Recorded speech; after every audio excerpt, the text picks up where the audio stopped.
Hello, Shegun Fatuma. Good morning. Nike Okoro. Good morning.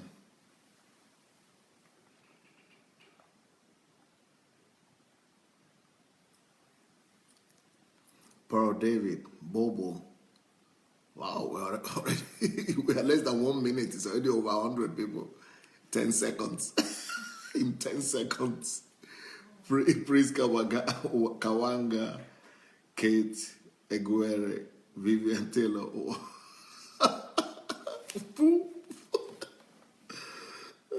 Dabilare, Glory Bay, Michael Lopez, Ludovic Melly, Fleck Karim.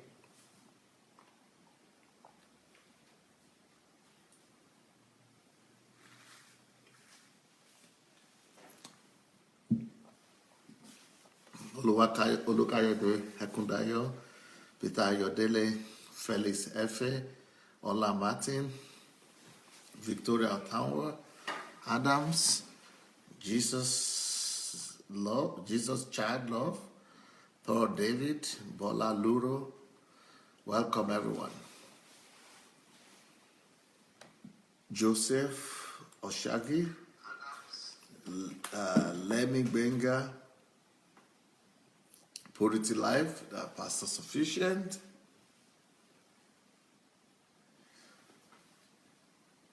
Boba Benita, Zenas Miki, Lola Shoronke, T.Y.,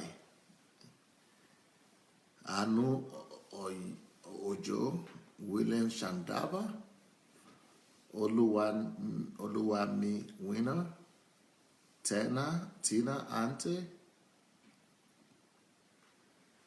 Gift Odoko, Izeko Murphy, Kennedy Festus,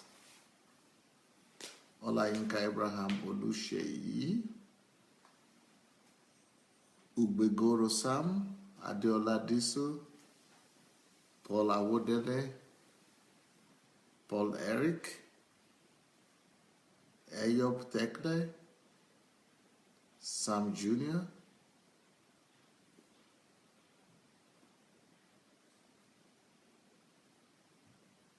Jake Oke, Rochelle White, Miranda Uguafu, Regina Tinoade, Peter Sowolabi, Patience Oyewole, Obina Ofushuku, Obi Ojimado, Bobby Girald,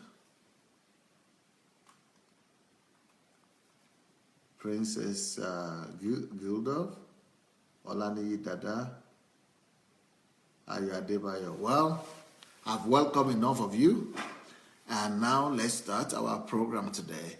I would like to ask you to go share the link. You know, this message today. You know, I would like to encourage you to go invite anybody that it could be a blessing to. I'm going to be talking about disability this morning. You know, this week we are talking about problems. So one of the problems that is really very real in our world is the problem of disability. People who have children with Downing syndrome or autism or just any kind of disability, or people who themselves are disabled, or people who are barren, who don't have children, or who have sick children, or disabled children. If you know anybody like that, you know what? Let me tell you this. Please, go call them. Even if they are sleeping right now, go wake them up. Go wake somebody up. You know, you need to go wake somebody up. I tell you that now, because once we get going, you will not like it that you didn't wake someone up, that you didn't call somebody to come and join this program. So, you know, let's share the link already. Let's go ahead and share the link. Look for your share button over there and write something for people who might be seeing your timeline and the program. So write something there and to share it, write something so that encourage people to know what to expect. Many people might not know what to expect, but if you've been here before, if you've listened to Pastor Sunday before, you know what to write. So just encourage them to write what you'll be receiving on this platform. By the way, there was an appeal that I gave to people to go ahead and do video invitations or article or some testimonies, that if this platform has been a blessing to you, that it's good to go do a video invitation, or if you have any idea that you might have that we could use to help promote this platform, that we would like to encourage you to do that. And I want to say thank you to Adelaju.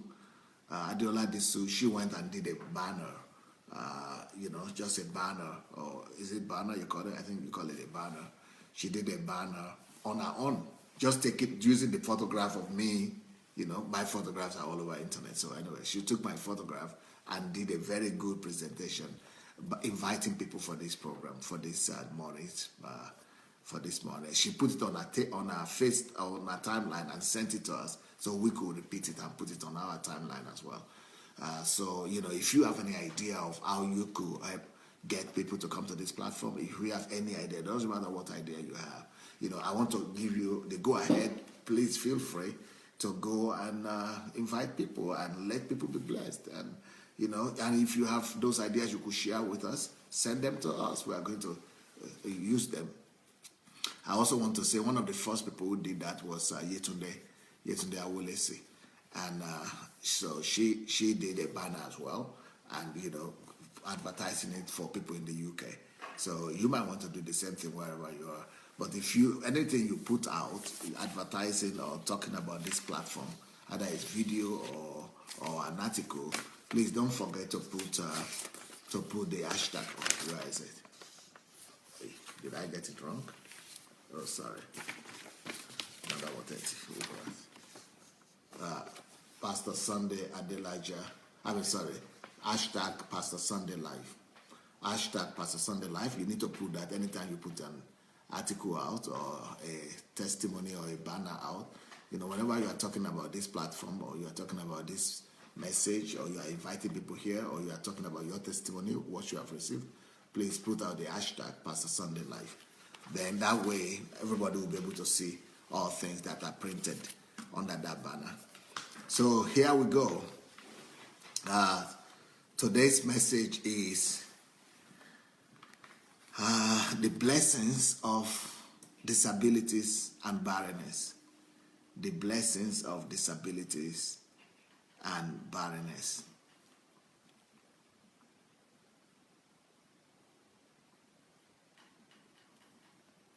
The blessings of disability and barrenness. The blessings of disability and barrenness. Okay, here we go. The blessings of disability and barrenness. First of all, I want to say that just if we take only disabilities, different kind of disabilities, right? People who are lame, people who are crippled, people who are having syndrome sicknesses or things like that, or people who are blind or deaf, people who have physical disabilities.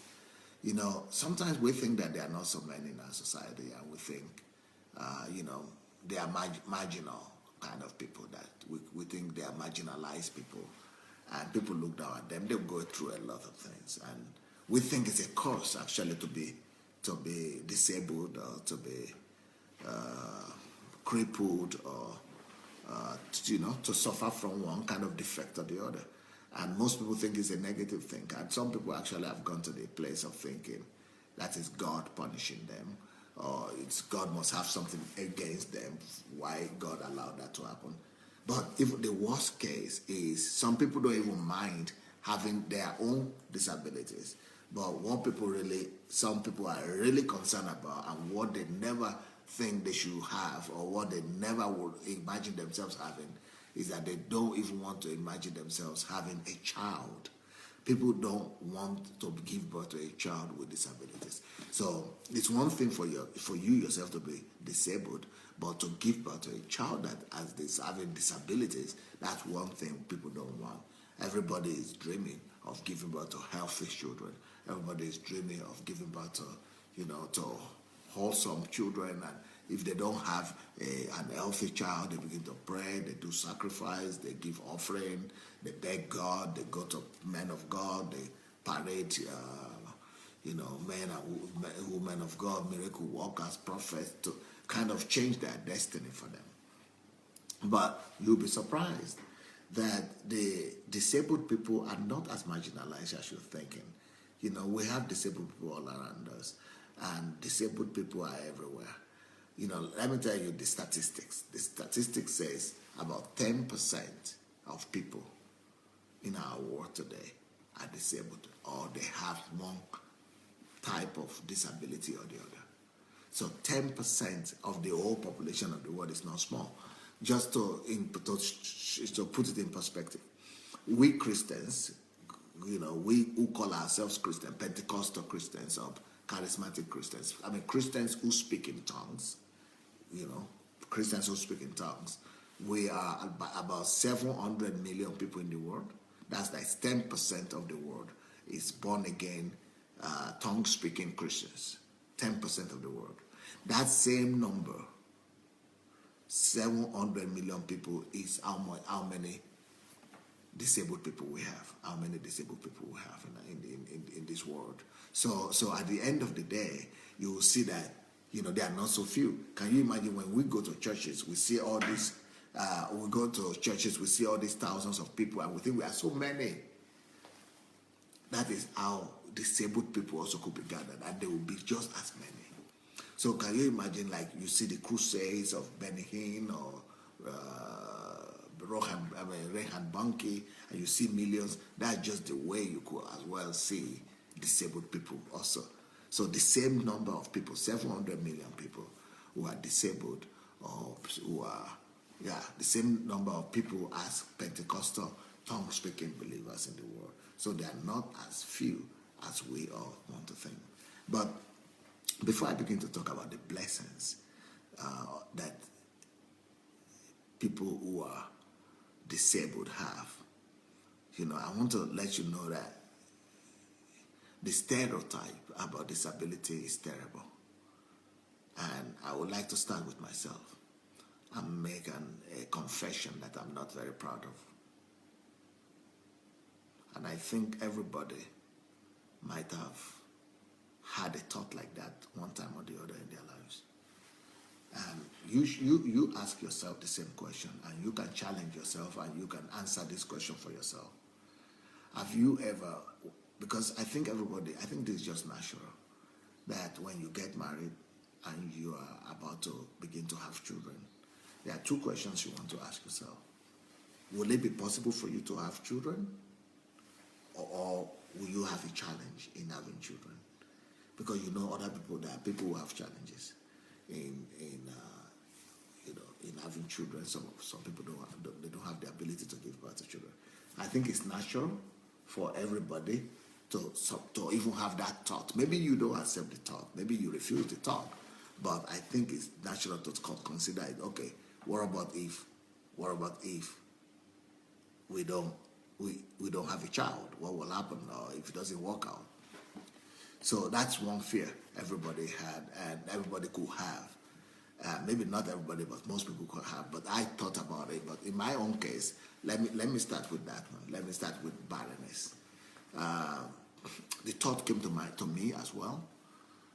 But in my case, I had to think about it, because even though I never thought that could happen to me, because I was thinking, I was this believer, so zealous, and I was brought up studying and reading the books of Kenneth Hagin, and so I was all in this faith teaching and a lot of things about faith.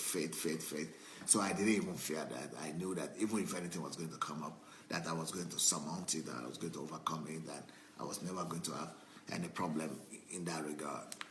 But, like people say, life happens. life happens.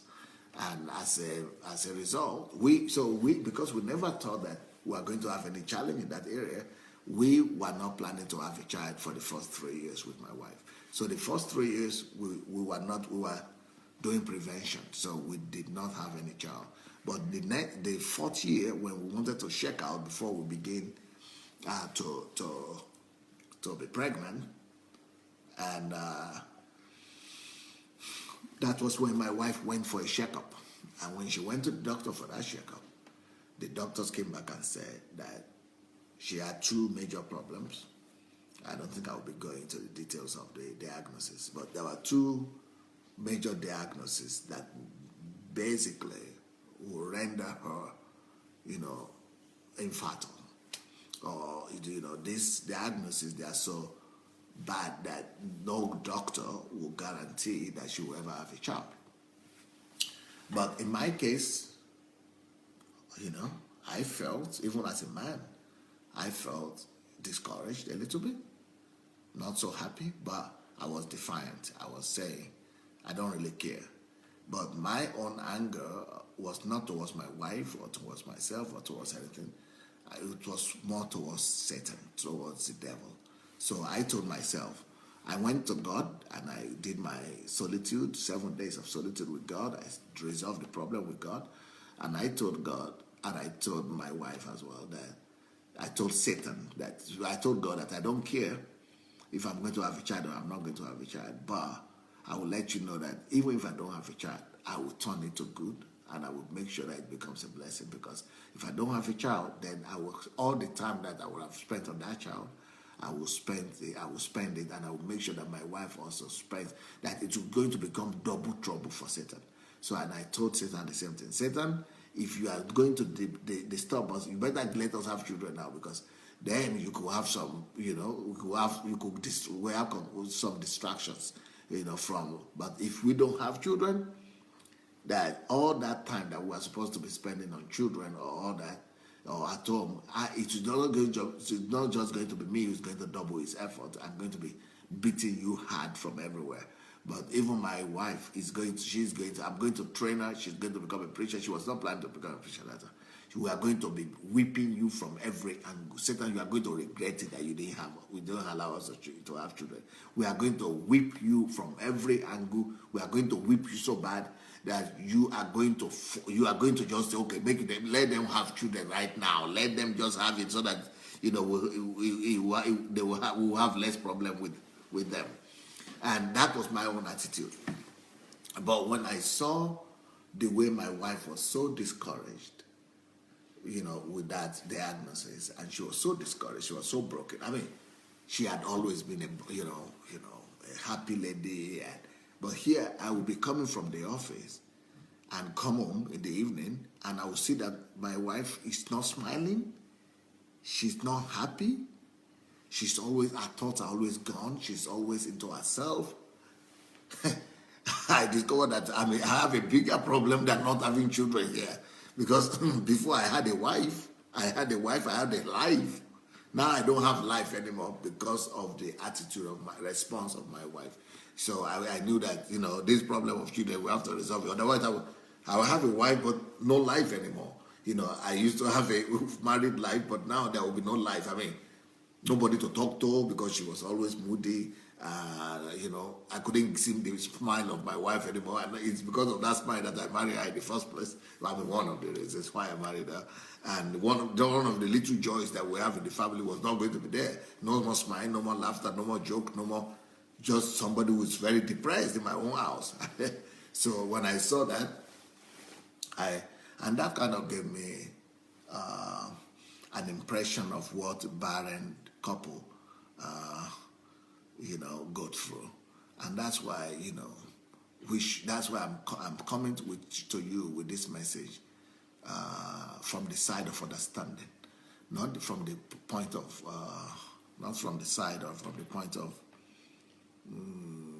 condemnation or judgment or holier than thou,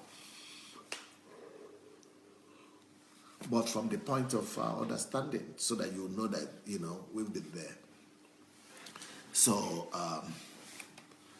So I just told my wife, because rather than sitting down there and seeing her in that kind of situation, I went back to God in prayers. So I went back to do another 7 days of solitude with God. And I told my wife before I went, I said, Princess, you know what? Satan just doesn't know who you married. And Satan is going to find out very fast who is your husband. And, I am going to stay in the presence of God, and I'm going to resolve this problem myself. So I told her, Princess, I don't want to see you so moody anymore. I said, I even prohibit you, not just to worry about that problem anymore, but I prohibit you from even praying about this problem. I even ban you. I said, you should never even pray about it again. And she said, why? I said, because I want to take responsibility for it. I want you to know that you are married and you have a husband. And the kind of husband you have is taking that. I said, I'm telling God, I'm telling you now, that you should not pray. You should not even think about it. I take it upon myself. It's my responsibility. It's my problem. Either I'm a man of God or I'm not a man of God. Now, this is the situation for you to know who you marry. And this is the situation for you to find out if you are married to a man of God or not. So I said, I even relieve you from that problem altogether, even from worrying or praying about it. Forget about it. I am resolving it. It's my problem. Even if we are not going to have children, I'm going to come back with some compensation or with some answers that will forever put it to rest. So because I didn't want her to be marrying, to be worrying about it. So I needed to really assure her. So I went to the Lord in prayers and, spent time with God and got revelations. I got the answer. I got response, and, God was so faithful, and the rest is story. But that is about when it comes to barrenness. Now, let me tell you another story about disability.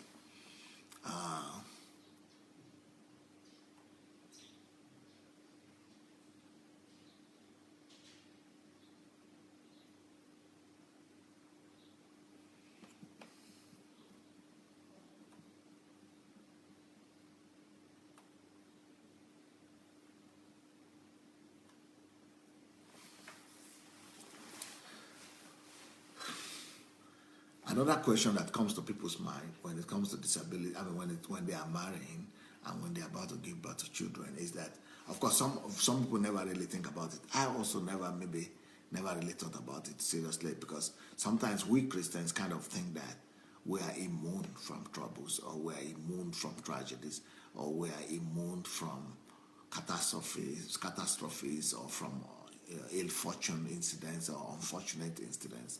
So I think I would agree that many Christians might not actually have considered that they actually could give birth to a disabled child because of the kind of preachings we've been preaching. We've been hearing, that there will never be a barren in your land, that God will supply your food, your bread on day and days, nobody will be sick in your camp, all kind of promises. So we all kind of believe that, it is now, since we are serving God and since we are following the Lord, that things should never go wrong, and that things like that should never happen to us. That we should never have to deal with a situation like, disabled child or autism or Down sickness or any kind of physically challenging situation. So I never thought, I think, that we could give birth to a disabled child until we had a very serious brush with it. My wife, we had 2 children at this time, and then we were expecting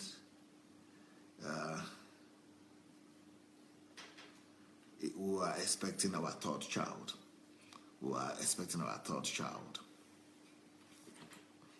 And my wife, we decided to give birth to this child in America. So my wife traveled to America. We traveled together, so I think, and she was left there, and then I think she traveled without me. Yeah, I think she traveled without me. So she went to America to give birth to her child. And while she was there, she had to do a series of tests, before the delivery. Then that was when the scan started showing that our third child that we were expecting had a cyst a growth, a lump, a cyst in her brain, and that my wife had been advised to stop the pregnancy, even though she was already 7 months. The pregnancy was 7 months or 8 months, and they gave her a different option. And we went to another test. Then the other test said, okay, one thing they could do is to do operation in her stomach while she was still pregnant to try to operate the baby. But they couldn't guarantee any result. And, the most positive, optimistic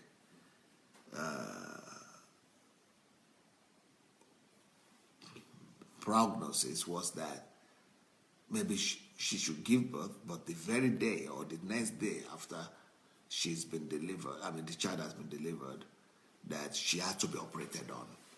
And despite all this, there will be no guarantee that that child will ever be normal. So, the best option most of them were proposing was termination. Because this child would never walk. That she will be vegetable. She will be like a vegetable. And that the child was going to just be a burden for us for the rest of our lives. She will never walk. She will never speak. She will just, and they don't know how long she was going to live. They don't know how long she was going to live.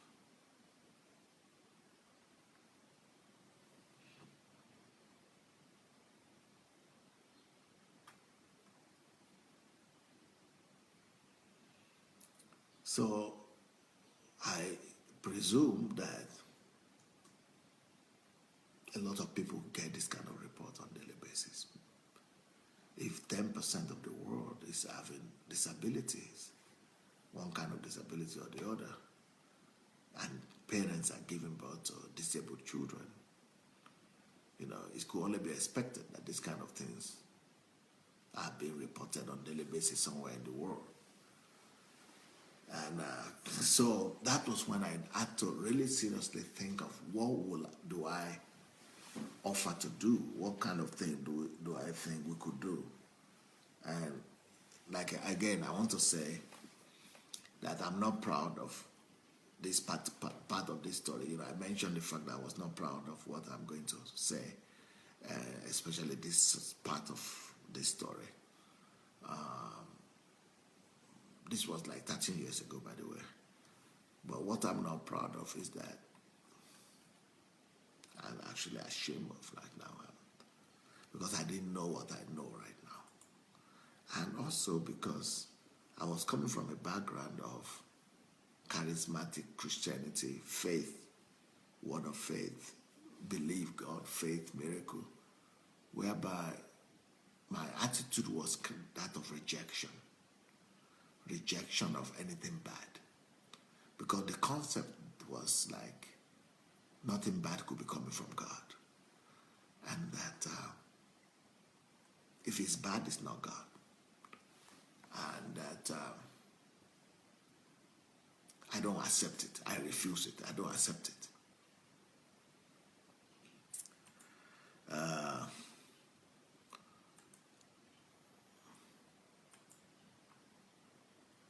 So, what I'm really ashamed of now is that one of the options that I put on the table for myself is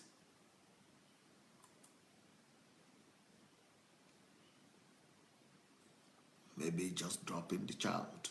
We didn't consider the option of abortion or termination.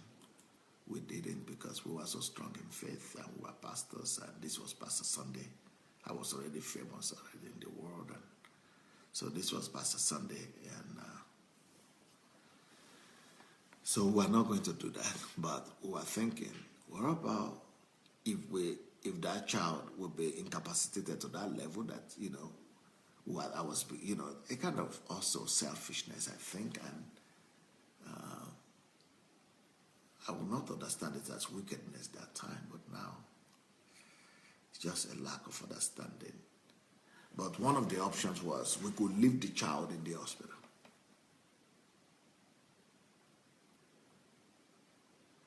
And she will be picked up by...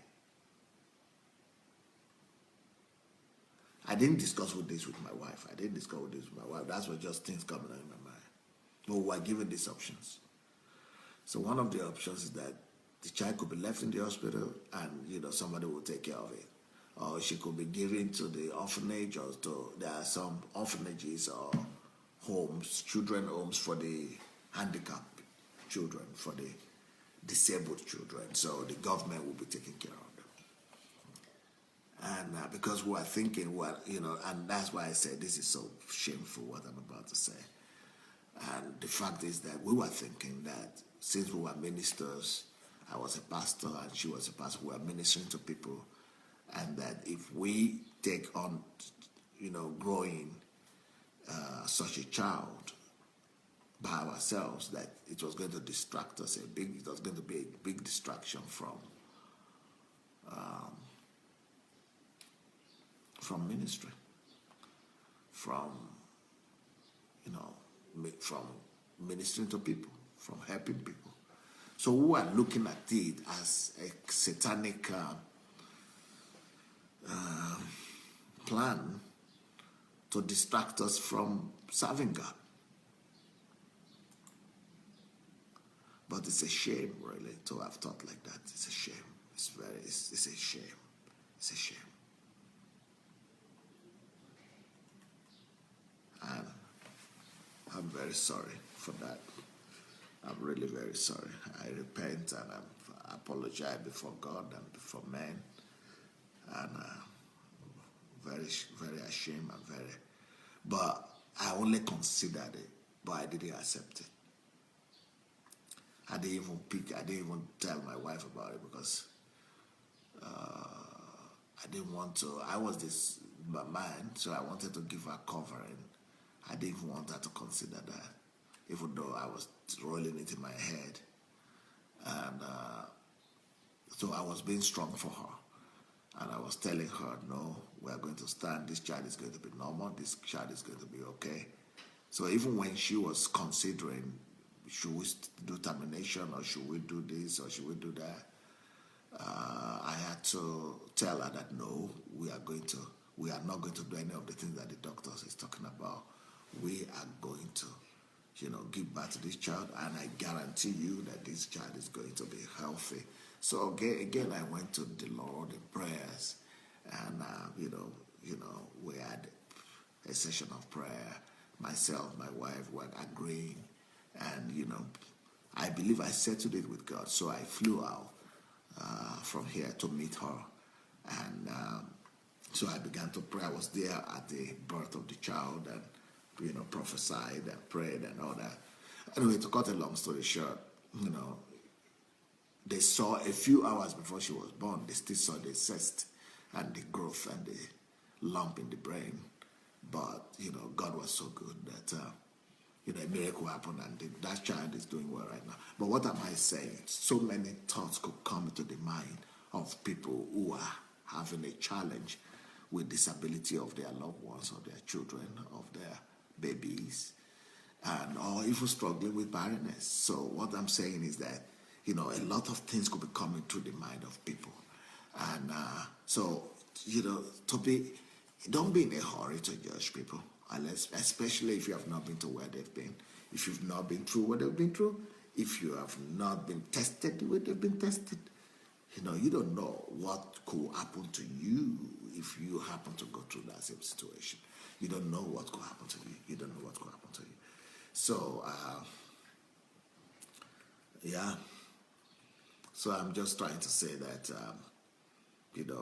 I'm coming from a place of understanding, and I'm starting with my own story, so that when I'll be making the point why I believe each of those situations that I'm going to be talking about today is a blessing, so that you will know that this is not just the ranting of a preacher that doesn't understand. Okay, so it would not seem as if you are talking like that because you don't know. We've had a brush with some of these things, and God has come out for us. But it doesn't have to end that way. Both situations don't have to end the way my own ended, the way our own situation ended. It could be the opposite. It could have been the opposite. It could have been the opposite. So it could have been the opposite. So, and now I admit it. And yeah. So now going back to the message proper. So why do I think that disability is a blessing? And it's even more a blessing than for you to give birth to a healthy child. Now, this I'm going to be referring mainly to what I think is the most painful situation when you give birth to a disabled child, all right? But this message is actually about disability in general. Either it's you that is disabled, or it's your child, or your relative, or somebody you love, or either it is you who is barren. So this disability, I'm going to be using disability in the general form, all right? Disabled and disability. So I'm talking about barrenness at the same time. I'm talking about you who are disabled. I'm talking about your child who is disabled.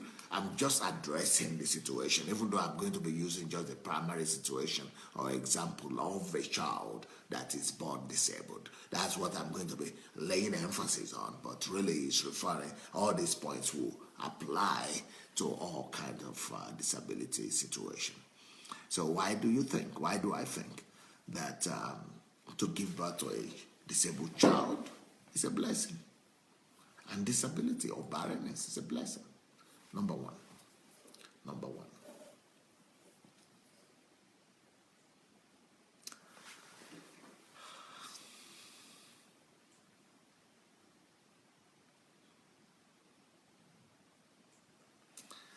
Why does God allow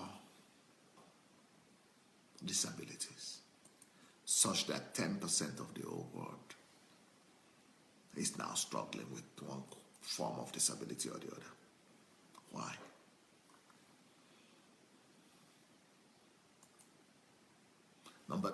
That's this one question. Why is it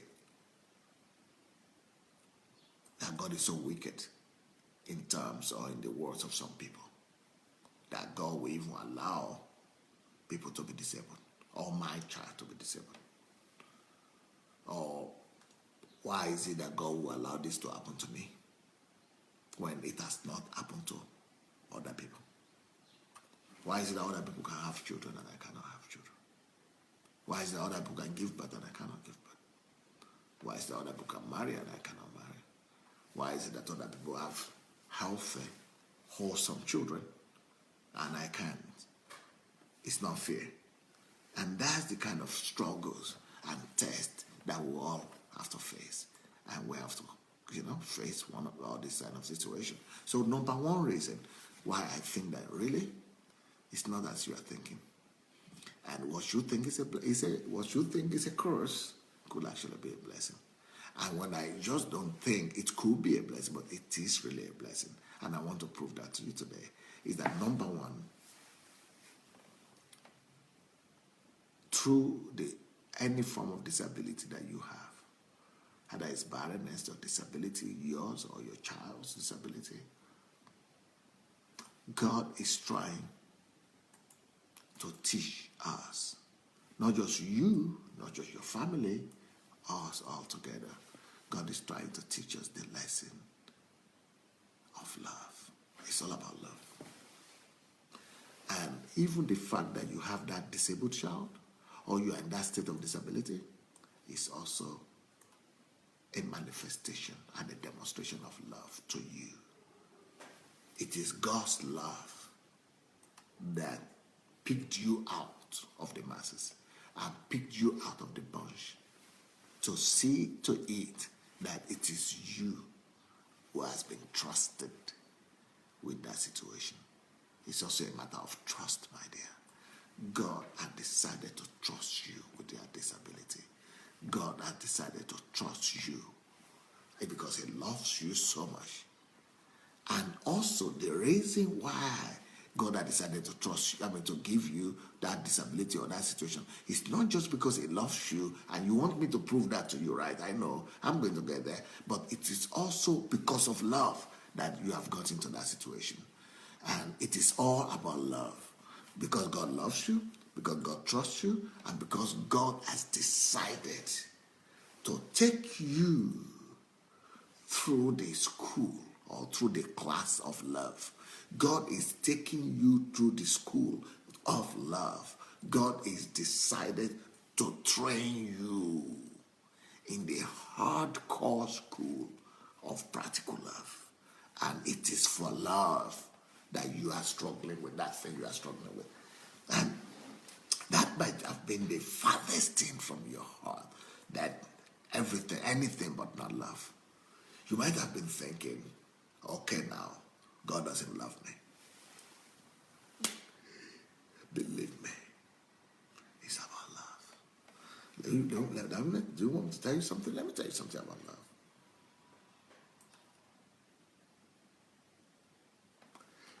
Do you know that the truth is that we all don't really know how to love?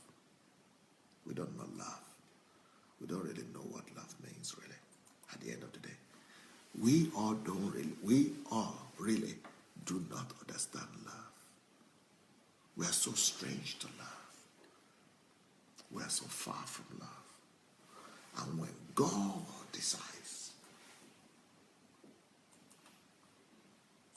to teach us love, when God decides to lecture us about love, He handpicks some individuals whom He could trust with that lesson of love, and so allows you to go through some situation or get to a circumstances or situation whereby you are able to understand love, or to perceive love, or to comprehend love to the level that others were not privileged to comprehend. Now, let me take the example that I'm talking about. When you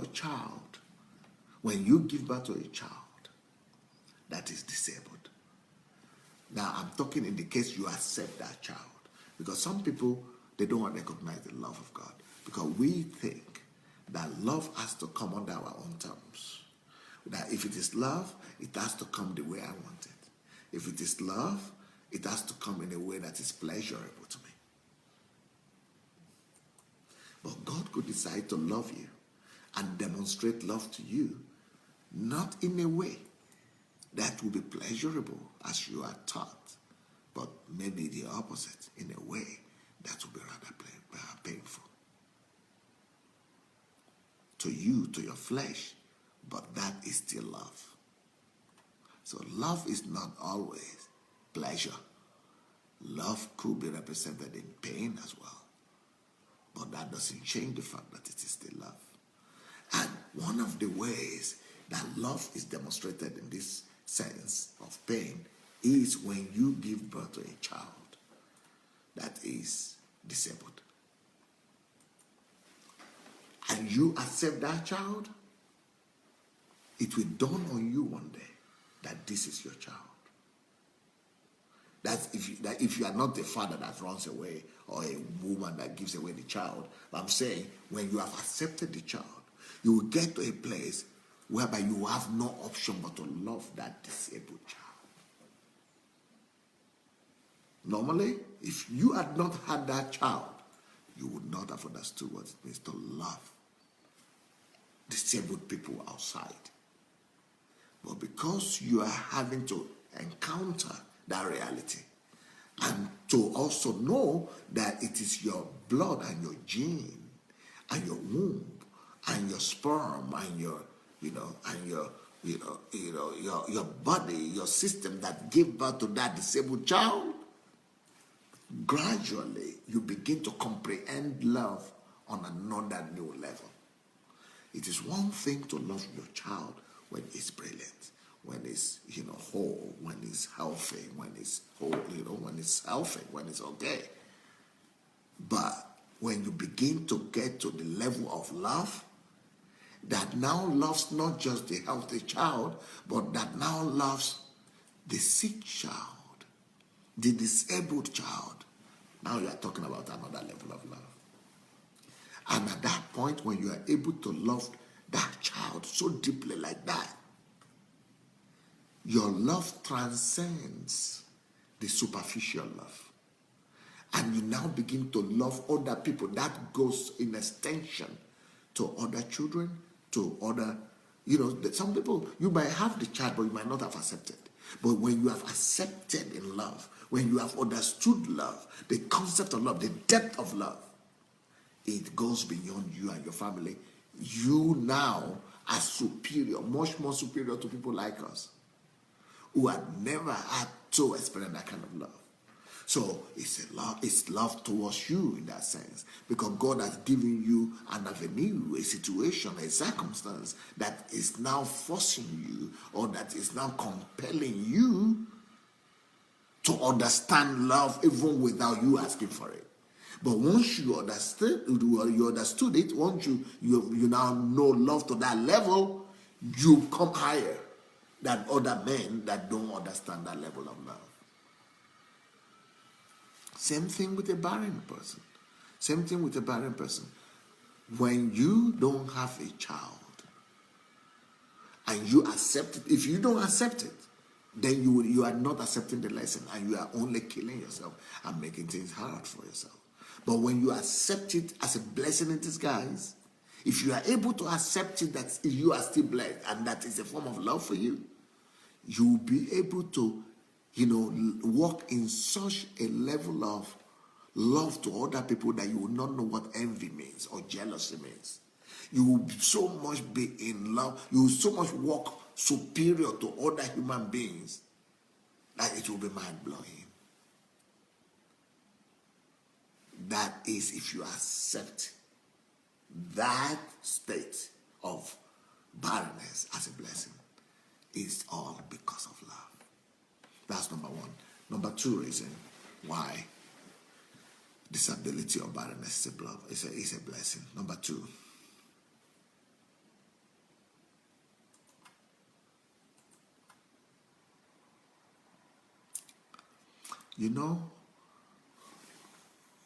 we are all so selfish that we all complain, especially couples. Let's talk about families now. In every family, people fight, have disputes, have conflict, have quarrels about little things that don't really matter, really. People fight over little disagreements, like I said one time, people will even fight over the bed that is not made, or the toothpaste that was placed in the wrong place. Or people will fight because of the tone of the language of one to the other. So we quarrel and we notice other minor problems like, the salary is there, they have not grown this month, or you brought less money home like the other time, or your family people didn't do this, your parents didn't do this, this one didn't work out. So all the things that we worry about in life, really, all the petty problems that we really think are big deal and they are problems, all of them disappear, they melt away. They just become so insignificant when you are faced with such a challenge as disability. When you have to deal with a child that is disabled on a daily basis, you will even be thinking those people who quarrel and fight over those little things, you will think they are even wicked. And you will begin to look at them as if they are ungrateful. Because you know that is not a problem whatsoever. Listen, we don't see our blessings because when they are so overwhelming, when they are so much. But when you are having problems, when you are having a problem of disabled child, or you are altogether barren, you see your blessings are the blessings that other people don't see. you begin to see that there are so much more blessings. There are so much blessings. Your blessings and the goodness of God become so much more vivid to you. They become so much more magnified and clearer that you begin to see that, wow, the blessings of God, even in little things, are so much abundant in our lives and around us that it is only the presence of greater pain and problems that can actually make you to be more, to acknowledge and to be more grateful and to be more thankful that, wow, so we were doing well. It's just like that barren woman, because she's faced with such a great challenge of not having a child, she begins to value any kind of child, even that same disabled child. Every kind of child becomes a blessing. And, all the things that you are fighting about in life, all the things that you are fighting about, you have children, you have this, you have that, you have that, she'll begin to wonder, you are not seeing your blessing. So thanks to the pain and to the deprivation of others, we could actually see that God is much more good than we thought. And so when you have a child, you begin to see that your problems are not really problems. When you have a disabled child, that is, you begin to see that your problems are not really problems. Even when you have that child, you in your life and in your daily life, you begin to notice less other problems that are also there that other people are complaining about in the country or in the society or even in the church. You don't see all other problems everybody's talking about anymore. You don't see small problems anymore. Why? Because you have a bigger problem in your hand, and that is a demonstration of love as well. That is God's mercy for you. That is not making you to be bogged down or boggled down by all the small problems. You stop seeing the small problems because you are having a much more serious situation in your hand. You don't see small problems anymore because of the situation you have, and which is also a blessing. Which is a blessing. Other people are much more sad, are much more boggled down because of the small things that you no longer notice, and they are crying about it, and you can count your blessing. Number three blessing of having disability or barrenness.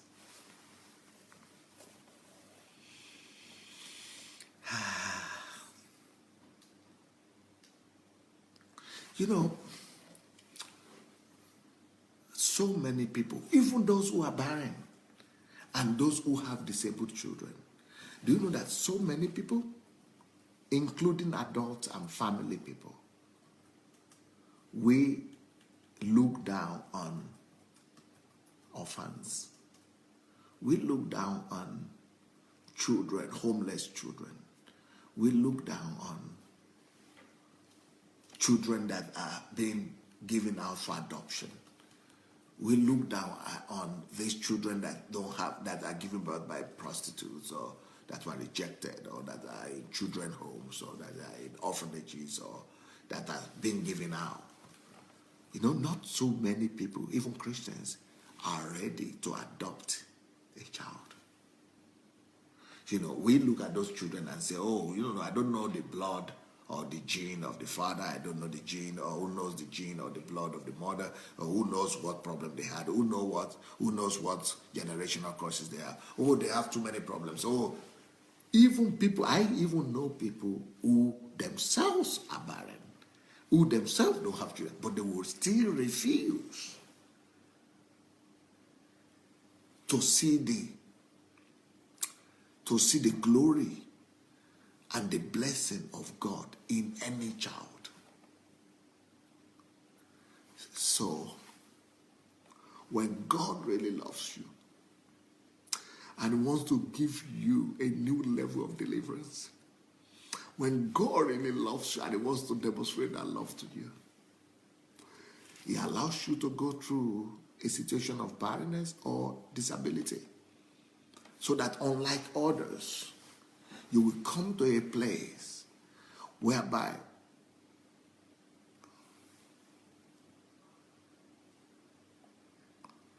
you begin to know that every child, it doesn't matter if that child was given birth to by a prostitute, criminal, any child, any child, any child is God's child. Any child is a blessing. Because when you don't have any at all, God is trying to teach us a lesson. But more importantly, God is trying to expose to us our selfishness, our egocentrism. We are so bad. We are much more worse than we think we are. Now, do you know what? I don't like to pray for barren people. And it's not about wickedness. I don't like to pray for barren people because I see so much hypocrisy and so much deception and so much selfishness in people asking God to give them children. And what do I mean? Almost in every church, people pray for barren people. But they never hear the cry of children, thousands of children in that same city, in that same town, who are homeless, who are in orphanages, who are in foster homes, who are just scattered everywhere. They are praying. If you go to an orphanage, you will see that every child, before they go to bed, they are praying, Father, please send me a mother. No, God, please send me a father. Please send me parents. Let them take me from here. Let them remove me from here. Oh, God, please send me a father. Please send me a mother. Please send me parents. Please send me a home. Please send me a family. In every home, in every orphanage, in every children's home, people are praying. Children are praying from morning till night like that. But we don't hear the cry of the orphans. We don't hear the cry and the prayers. We are supposed to be hearing the prayers of the orphans. We are the ones who are who don't even need to allow them to pray that prayer. We are the ones who are supposed to even use our common sense to say that, why should I be asking for God to give me a child when there are already so many children out there who are praying that, oh God, send me a mother. Oh God, send me a father. Oh God, send me parents. While they are praying for God to send them parents, you who are already parents, ready, that God has already blessed with a couple, with a husband and wife, with a couple, with a partner, you are so selfish. You are so egocentric. We are so wicked. We are so wicked and devilish sometimes that we totally neglect the cries of those children. We totally neglect the needs of those children. I want my own child. It must be from my own child. It must be from my own gene. It must be from me. It must be from my husband and my wife. How do you know what kind of child even your union with your husband and wife will produce? Maybe that child will even be worse than what you're supposed to adopt.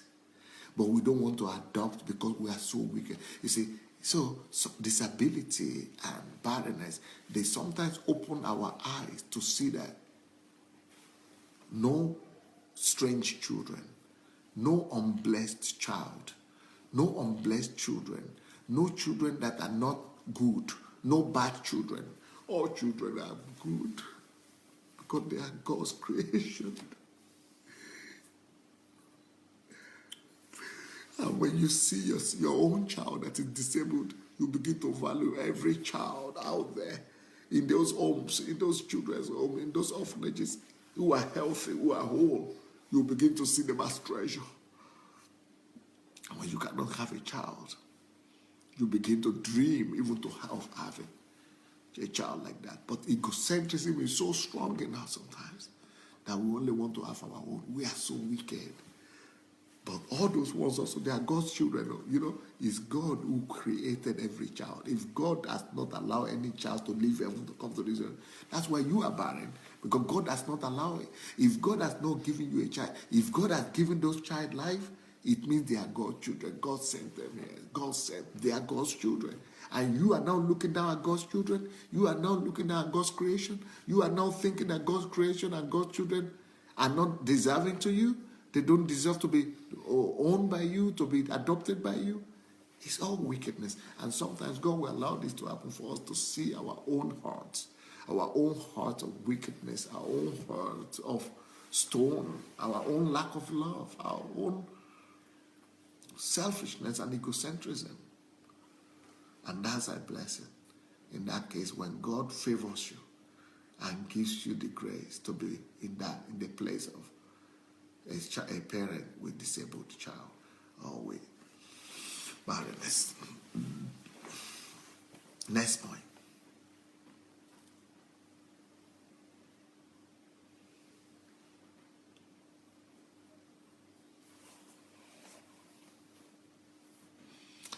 You know, the next point why disability or barrenness is a blessing is that, tell you the truth,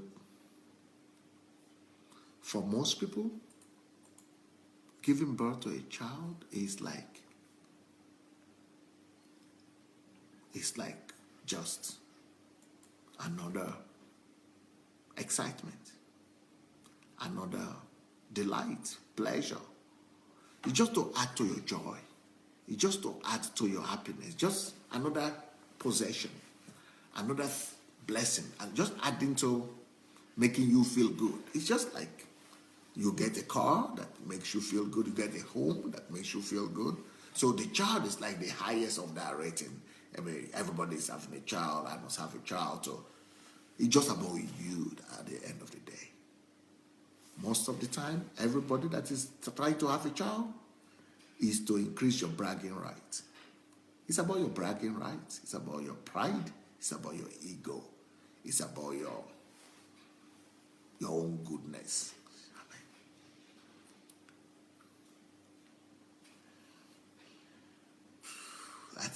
That on its own is so wicked. That on its own is so horrible.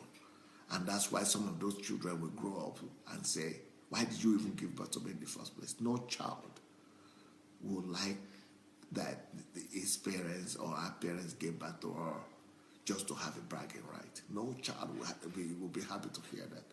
No child will be glad to see that their parents gave back to them just to be able to say, oh, I'm like my mates. I also have a child. Oh, God has also given me a right or a blessing to have a child. That's my blessing. Every child would like to think of himself as somebody that was brought to this world to have his own life, to have his own blessing, to have his own opportunity to come to this life and be able to prove his own point. But when you are treating them like your own property, something that you did, it angers the children eventually. But when you are having a disabled child or you are barren, you discover that to give birth to a child, especially when the child is disabled, you will begin to discover that, wow, so having a child is actually a responsibility, it's a trust. It's not just about pleasure.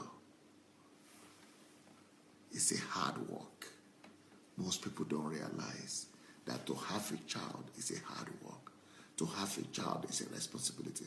That is why we just give birth immediately we get married. You know, one time I was talking in one of my programs that it is foolishness to give birth the first year you got married. That is crazy. Who does that? You should that young couples that in my church I train people that you should never consider giving birth in the first year of your marriage. Never consider doing that. Who does that? Why should you do that? Because we want to have a bragging right that my wife she's capable of giving birth. She's fertile. She's we have given birth. We are pregnant. 2 months after pregnancy, we're already pregnant. We're already this.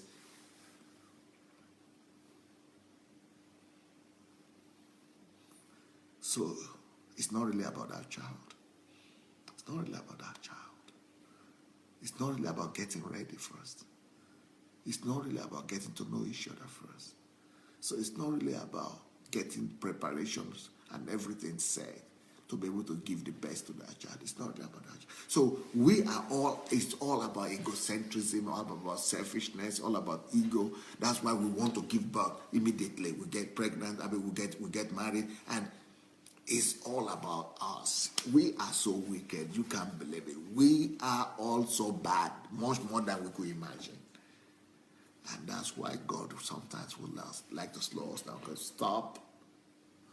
And the blessing, when God blesses you with a child that is disabled, when God blesses you with a child that is incapacitated, that is sick or something like that, or with barrenness, is to be able to see the other side of the coin, to be able to see life in another light, to be able to see that, wow, if I had known that this child will take so much out of me, or it's so much work and labor that will go into a child, maybe I wouldn't have even heard it in the first place. Or maybe I would have got better prepared. And that is what we never really consider. We don't even get time to talk about it. We just think it's just normal. I just got pregnant, just do what I'm doing. But it is when you have a child that is disabled, that's when you begin to say, wow, okay. And we should be learning from those people that a child is hard work, even if it's not disabled. And your child doesn't have to be disabled for you to understand that. Don't wait for you to have a disabled child for you to know that you need to get ready. You need to get yourself equipped. As a matter of fact, let me tell you what I've discovered. What I've discovered is that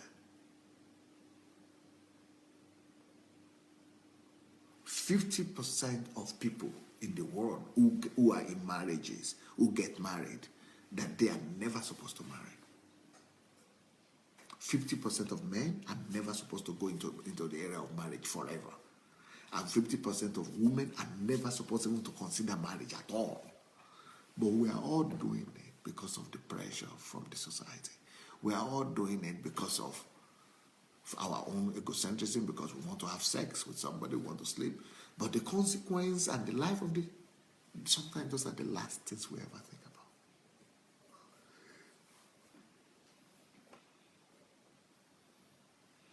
Which means about 50% of people who are giving birth to children, they are doing more evil than good. And disability, when you have a child that is disabled, is one of the ways to stop and say, okay, so this is much more serious than I thought.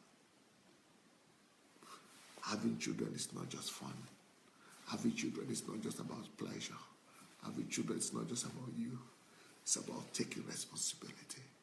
And if you know that a child is a trust from God, if you know that a child is hard work, responsibility, task from heaven, then you would know that any child, it doesn't really matter if it's disabled or whole, that it's still a task anyway. It's still a job, it's still a responsibility anyway. And you'll be faithful in that responsibility. But when you're thinking in terms of pleasure only, that's why you get angry. That's why you get disappointed. That's why you get disillusioned, you get broken when you have a disabled child. Because it is your flesh and your disability that is talking like that.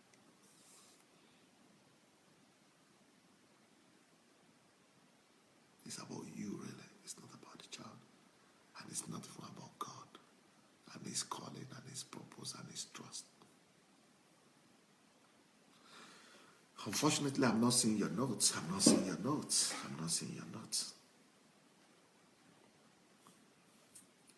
Number 5 reason.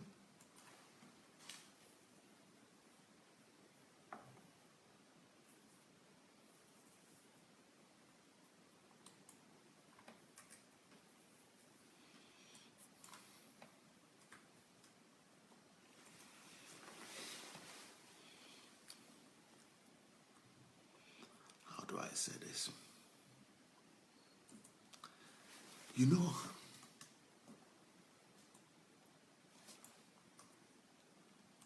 most of us never really become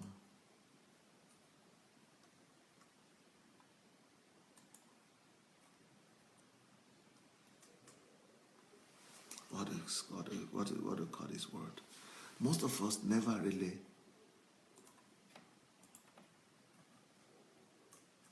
begin to see. Our eyes never really get opened. Most of us, our eyes never really get opened. We don't begin to see. Some of us, we are having children, but we are blinded to those children. Most of us having children are blinded through life because everything is good. But do you know people who have disabled children, it is only after they've got that disabled child or when they are barren that their eyes open, that they begin to see. What do I mean? A mother or a father of a disabled child, if after some time when they have accepted that child, after some time they begin to notice that there are some other values and qualities in the child that were not immediately visible.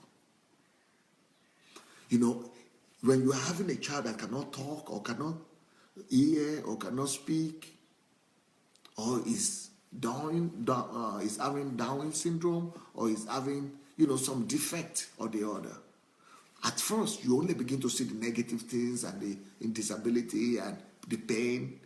But once you embrace and you begin to really love that child and look into that child, you begin to be sighted. Your eyes begin to open into some great depth of blessings. Your eyes begin to see some depth of, you begin to hear things from that child that you never knew was there. You begin to see some treasures and some blessings and some values and some little blessings that will become with time so huge and so great. Then you begin to know that the blessing of a child is not in the fact that they are walking. The blessing of a child is not in the fact that they are seeing. The blessing of a child is not because they are having eyes or they are doing what other people are doing. There are so many other blessings in the life of any child, especially the disabled ones, that you begin to notice that, and you won't have seen if you had just had regular. Because the regularity of what we are used to makes us not to notice the details of the blessings that God has impacted. So for any person who has truly accepted the state of barrenness as a blessing, God opens their ears and their eyes to begin to see every people what other normal human beings don't see. And for any parents or anybody that is disabled, God, when they accept it, only at the point when they accept it, they begin to hear some lessons, some deep lessons, see some deep lessons that other human beings don't see. You go deeper. You go to the place of depth that other people don't see. It's a blessing. It's a huge blessing.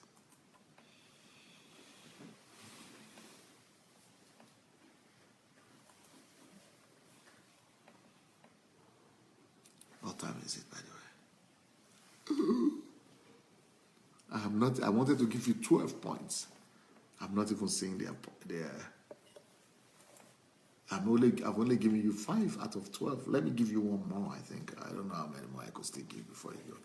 Maybe I will just do 2 hours today as an exception. Let me see what they are saying. Let me try to put this off and see what can I do to make it work. What can I do to make these comments come?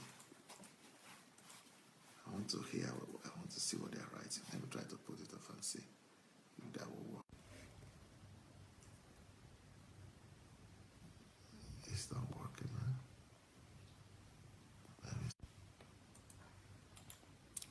Still not working, right? Still not coming on? Not coming still. Okay, I think they are writing something. Just I can't say it. Okay, no problem. Let me continue.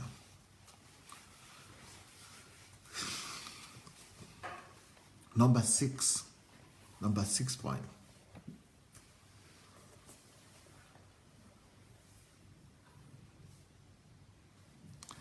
The disability of a child or of your loved ones or your barrenness or something actually is meant to bring out the nature of God in us. The disability of your loved ones or your own disability, if when it's accepted, is actually meant to not just bring out the best in you, but to make you become closer to God and to become better in character like God, to behave, to become more like God.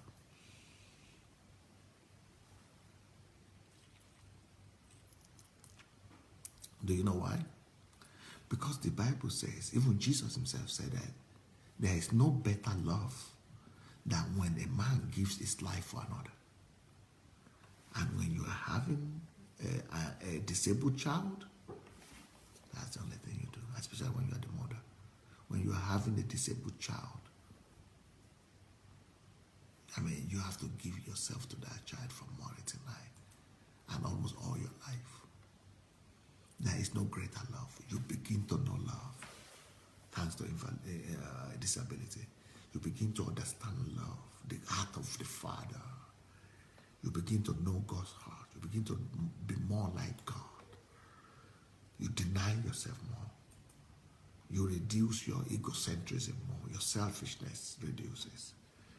And your heart comes closer to becoming like the heart of the Father. The heart of love. The heart of service. The heart of sacrifice. The heart of giving yourself.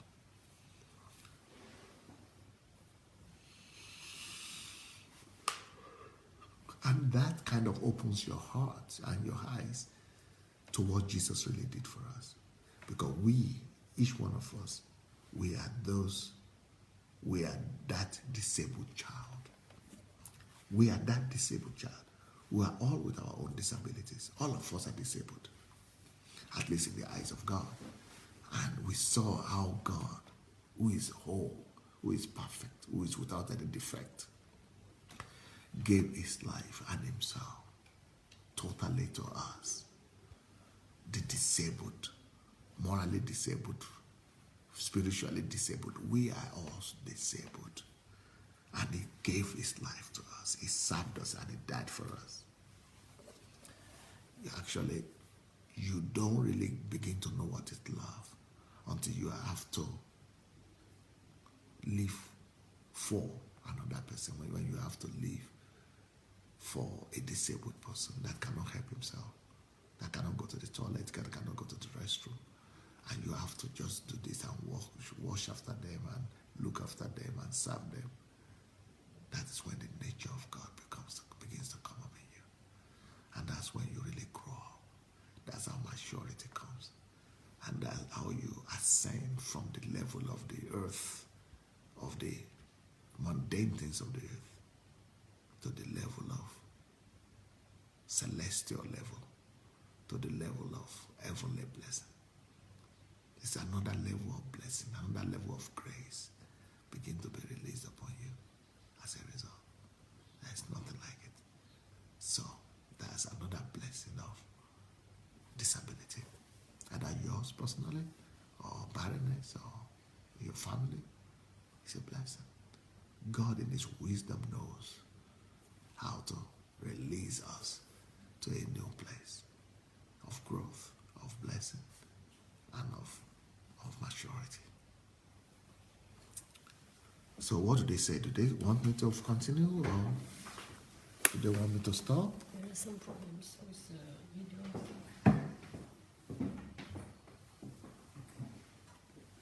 They're writing it's stopping in one spot.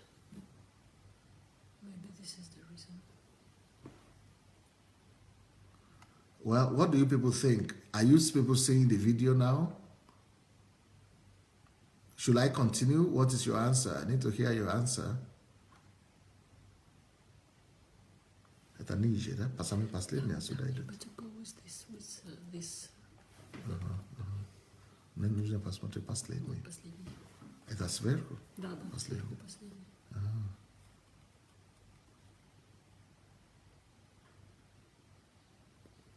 Оно не обновляется почему-то. Новые не приходят, да?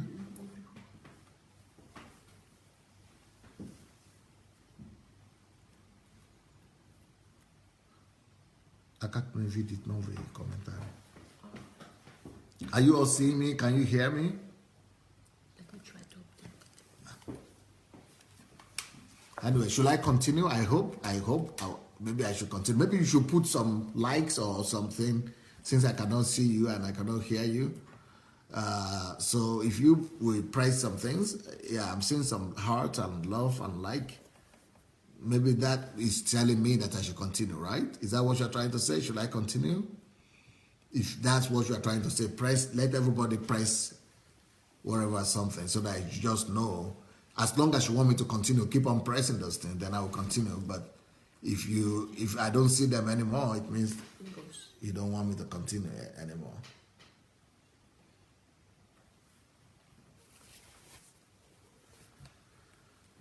Okay. I'm seeing a lot of likes, so I'm seeing a lot of your likes and love, and it's telling me that I should continue. I think that means I should continue. Okay. Your wish is my command, so I'm going to continue. The number 7 point, right? It's number 7 point now.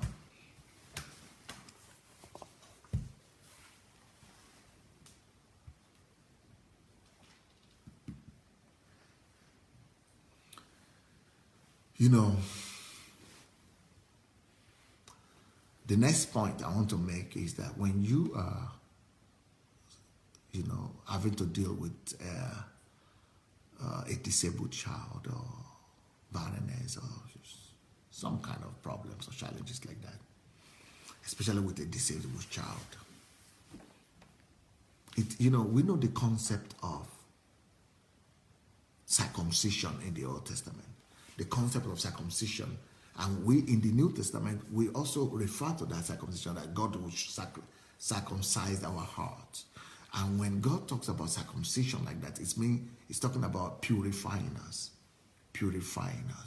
circumcise your character, circumcise your sinful nature, circumcise your behavior and things like that. Well,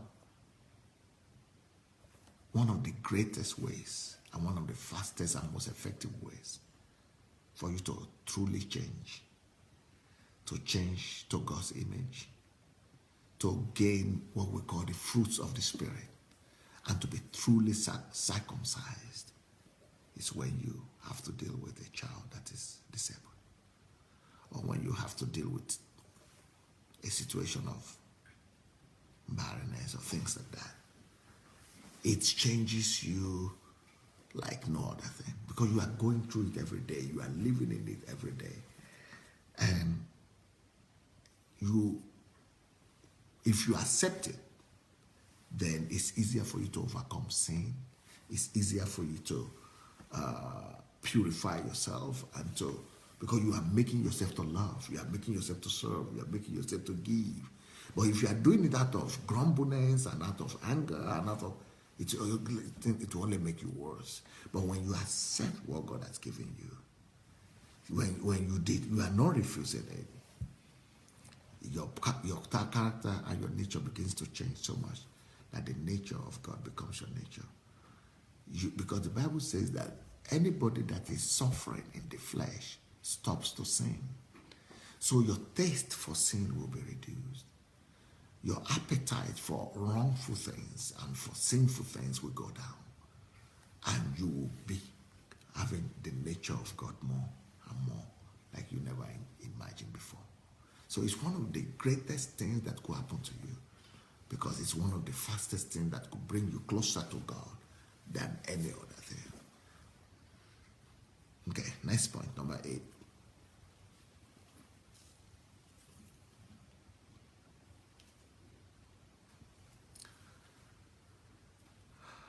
Another thing is when you are dealing with a child that is disabled, or maybe you are barren,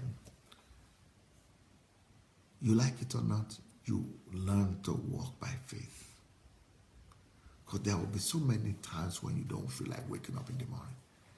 There will be so many times when you don't want to see that anymore, but you have to wake up by faith and do what you need to do. I mean, there will be so many times when you have to believe God to do a lot of things. And that is living by faith on a daily basis. In fact, some people even keep on believing God that the child will walk, or the child will hear, or the child will see, or I will get pregnant today, or I will get pregnant tomorrow. So you have to exercise your faith on continuous basis, on daily basis, when you are faced with a situation of barrenness or in disability.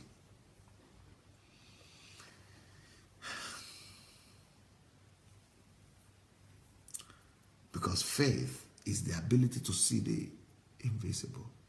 So the thing that you have not seen yet, you are believing in your mind that, oh, maybe I'll wake up in the morning one day, this child will walk. Or I wake up in the morning today, I will get pregnant. You keep on believing, you are pushing, you are being pushed to a place whereby you live by faith.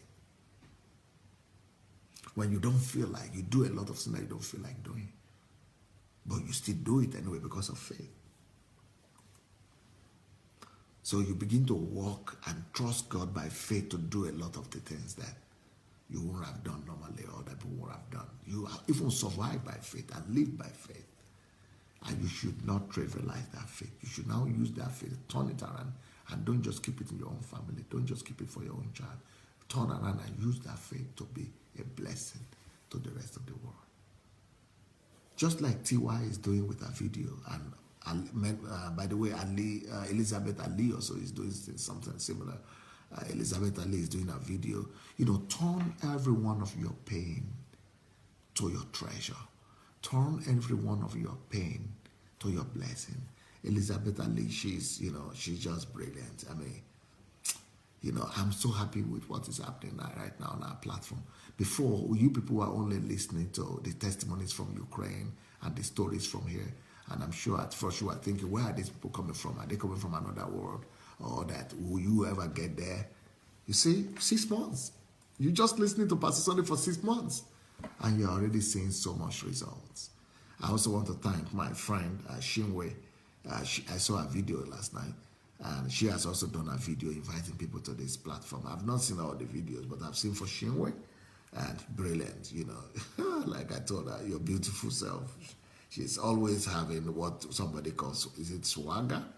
I think she's Princess Swagger. We were very well done, I think, and I think it's almost time for all of us need to. Some of you would maybe you are good with video. You'll be able to do video of your own experiences, of your own past, of your own. Anything that Satan has tried to use to suppress you, anything that Satan has tried to use to oppress you, to suppress you, to punish you, to torture you, that Satan had meant for evil regarding you.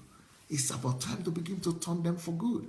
I mean, if you are having a child that is disabled or young, why don't you begin to do a presentation or a class, a club, a teaching, a training, a life coaching programs, a seminar, trainings, or even writing books, or, master classes. Why? A lot, turn these things on the devil.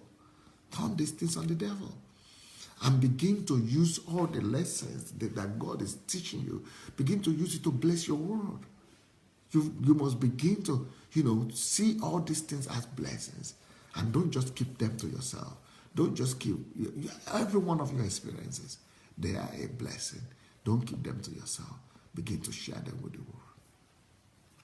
Number 9, I suppose. I think it's number 9 now.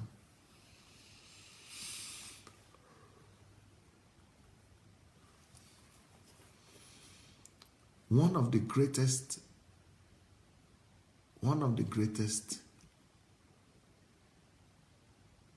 blessings of challenges like the disability and barrenness is the fact that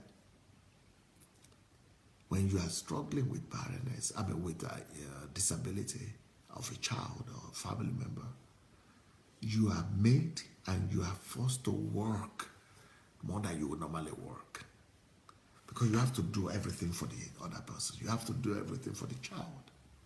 So you cannot afford to be lazy. You cannot afford to be indolent. You cannot afford to just lie down and just do nothing. You are forced to push yourself and keep on pushing yourself. So laziness is overcome. So laziness is one of the things one of the blessings that God gives you when you have to deal with disability. I mean, the ability to overcome laziness, the ability to work hard, the ability to sacrifice, work hard, and the ability to just overcome laziness. Because of what you need to do, you cannot just sit down, indolent. The ability to overcome indolence and idleness and laziness is another blessing that disability gives, or barrenness, because you know that you don't have a child, you don't have children that will take care of you. So you have to work for your future. You have to work extra hard so that you'll be able to have resources to be able to take care of yourself, to be able to have some help, and to be able to take care of your future. Number 10 blessing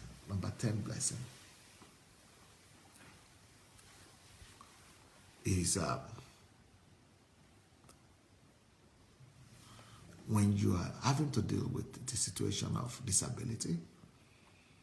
By the way, even though I'm not seeing your comments, but I would like you to keep on writing your comments because I will read them later. They are not appearing now, but once the program is finished, they will all appear anyway. So I would like you to keep on writing your comments. Please go ahead and write your comments. When you are having to deal with a situation when you have a disabled person in your home or in your house, and things like that, a challenge like this or any other challenge, and you don't have help and you have limited help, and another thing that thing teaches you, or where it really changes you, is that it helps you to be more organized. Because this child has to eat at this particular time, or this child has to walk at this particular time. I have to clean him, or I have to walk after him, I have to take him there, I have to take him there. You are forced to be organized. You are forced to be more organized, to plan your life, to plan, your events, that you put your life in order. You have more order. You have more order in your mind. You have more order in your brain. You have more planning. You have more. You hold yourself in your hands. That's what I'm about to say. You hold yourself in your hands. You cannot afford to just let yourself go or lose yourself. You have to hold yourself in your hand. You cannot afford to just keep on crying. I mean, when your child has been sick for the last 15, 20 years, you cannot keep on just crying anymore. You have to hold yourself in your hand and do what you need to do. Instead of you waiting for, somebody to tell you. Nobody will have to tell you what to do. Because you need to clean the child, or you need to clean the baby. If you don't clean, the place is messed up. You are just, you cannot just be laid back anymore. You are more organized, you are more planned, you are more self-organized, self-disciplined, more responsible, in the sense of that you have to, nobody have to tell you what you need to do. You need to do what you need to do. And that is the attitude of a winner.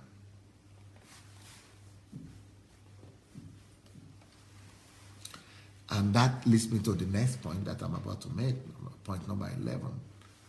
When you are really struggling with disability, real disability, and it's been going on for years, you stop pitying yourself. You stop the self-pity party. A lot of people like the pity party, especially the barren people. But when you see having the pity party, it's because you have not accepted it.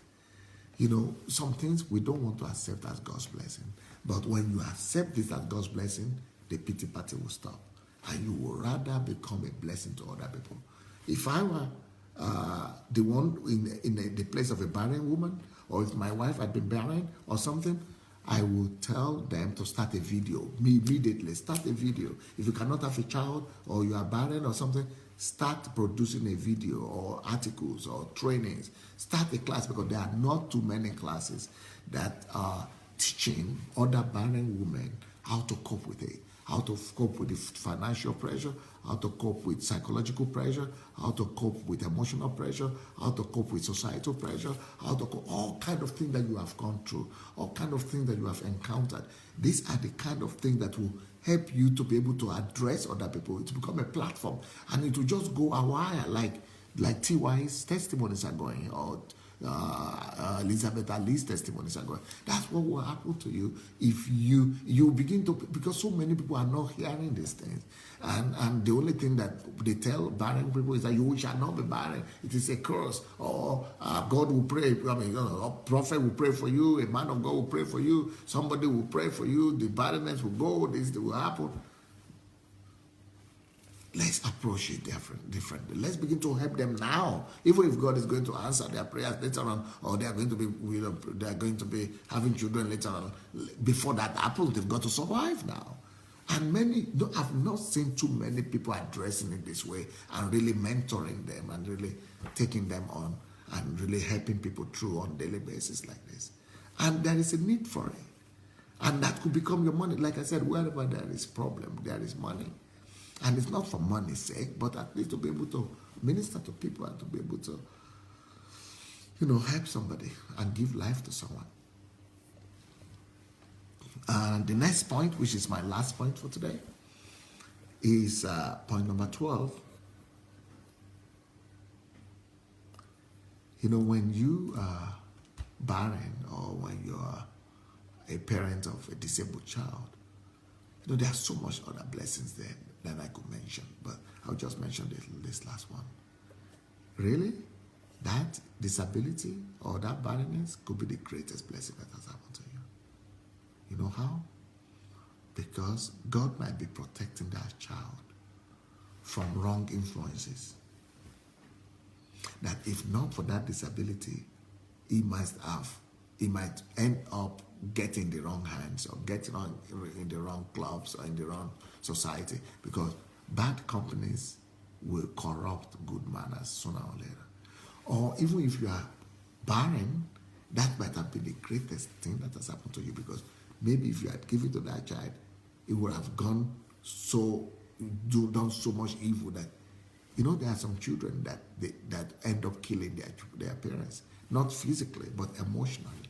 And for some parents actually die because of the problems they encounter as a result of a child. You don't know, what good is hidden behind your barrenness. You don't know what good is hidden behind your sick child. You don't know how much goodness of God, how much love of God, and how much expression of God's love and care that is involved why you don't have that child, or why your child is disabled. But as the case may be, if you will learn to thank God, if you will learn to rejoice, if you will learn to just thank God for everything, that's why the Bible says, in all things give thanks. And that's why the Bible says that we should, accept that which is good. We should think on that which is good. Think on these things as positive. God knows better. God knows better. It's your Lord. You are not the Lord. It's your master. He's the one in charge. Why should you blame God? Why don't you just rejoice and be thankful? Why don't you just trust him? Why don't you just believe him and trust him that he knows what he's doing? He's in control. And everything is good. Unfortunately, because I cannot see your comments, I just like to say that's my last point. But tomorrow I will be talking about the blessings of pain as well. The blessings of pain. And that pain is not really as bad as we're thinking. And, I really hope that those of you who have listened to this message today will go ahead and turn it to a massive blessing for yourself and for others. Thank you for your time. I will see you tonight with another testimony from our church here, and tomorrow morning with this teaching on pain, and then in the evening with another testimony again. And today also at 8 p.m. our time, that is 7 p.m. European time and 6 p.m. British time, we have, and Nigerian time, we have our Ask Pastor Sunday program. So if you have any questions, please go ahead and call in to Ask program, and I'll be able to answer your questions. And that is 1 o'clock, 1 p.m. in the US. So see you tonight. And then after that, immediately after that, we'll have the evening program at 7 o'clock British time, 7 o'clock Nigerian time, 8 o'clock European time, and 2 p.m. American time. Okay. Have a wonderful evening. Have a wonderful day, really. Have a wonderful day. God bless. See you tonight.